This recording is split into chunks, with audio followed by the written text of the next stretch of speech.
માંજલપુર વિસ્તારમાં આવેલા જય શ્રી નાગ નાગેશ્વર મંદિર ખાતે નાગપંચમીની ભવ્ય ઉજવણી કરવામાં આવી।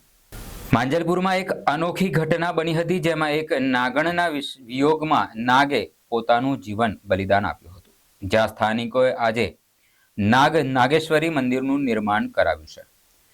વડોદરા શહેરમાં માંજલપુર વિસ્તારમાં આજથી 22 વર્ષ પહેલા બલિદાનની એક અનોખી ઘટના બની હતી, જેના ફળ સ્વરૂપે આ વિસ્તારમાં નાગ નાગેશ્વરીની સમાધિનું મંદિર બનાવવામાં આવ્યું છે, જે શ્રદ્ધાળુઓની આસ્થાનું કેન્દ્ર બન્યું છે।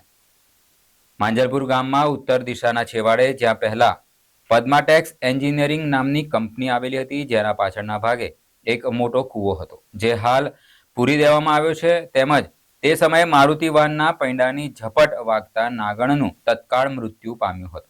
કેટલાક વર્ષો પહેલા મારુતિ વાનના પૈડાની ઝપટ વાગતા નાગણનું તત્કાળ મૃત્યુ થયું હતું।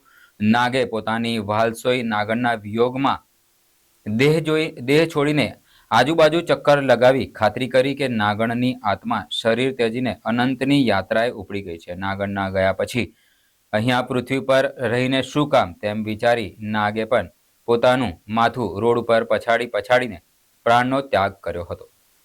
બલિદાનની આ ઘટના નજરો નજર નિહાળનાર આજુબાજુના જ પાન પડીકી લારી ચલાવતા યુવાને અહીં મેદાનમાં ક્રિકેટ રમતા ગામના યુવાન બાળકોને બોલાવ્યા। જોતજોતામાં સમગ્ર ઘટના વાયુવેગે માંજલપુરમાં પ્રસરી હતી। આજે નાગપંચમી છે। આ મંદિરને બંધે ઓછામાં ઓછા 23 વર્ષ થયા અને 23માં 24મું વર્ષ બેસશે। 4/8/2002ની આ ઘટના ઘટેલી અને તે સમયથી અત્યાર સુધી નાગપંચમ નિમિત્તે અહીંયા એક ઉમંગના ઉત્સાહ ઉજવાય છે। ભક્તજનો આવે છે, પોતાની માનતાઓ અહીંયા પૂરી કરે છે અને જે કંઈ પોતાનું જે માનતામાં માનેલું, જેમ કઠોળ, મગ, મઠિયા, જે કંઈ કુલેર તેમજ દૂધ ચડાવી પોતાની માનતાઓ પૂરી કરતા હોય છે। આ માંજલપુર ગામ છે, એમાં નાગ નાગેશ્વરીનું મંદિર આવેલું છે। ત્યાં અનેક શ્રદ્ધાળુઓ માનતા માને છે, ત્યાં એમની બાધા પૂરી કરે છે, એમનું કામ પૂર્ણ થાય છે।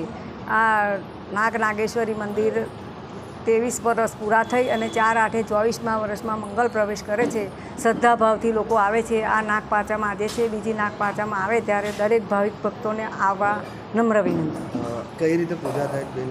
અહીંયા કુલેર ચડાવે છે, શ્રીફળ ચડાવે છે, દૂધ ચડાવે છે, એ રીતે નાગદાદાની માનતા કરવામાં આવે છે।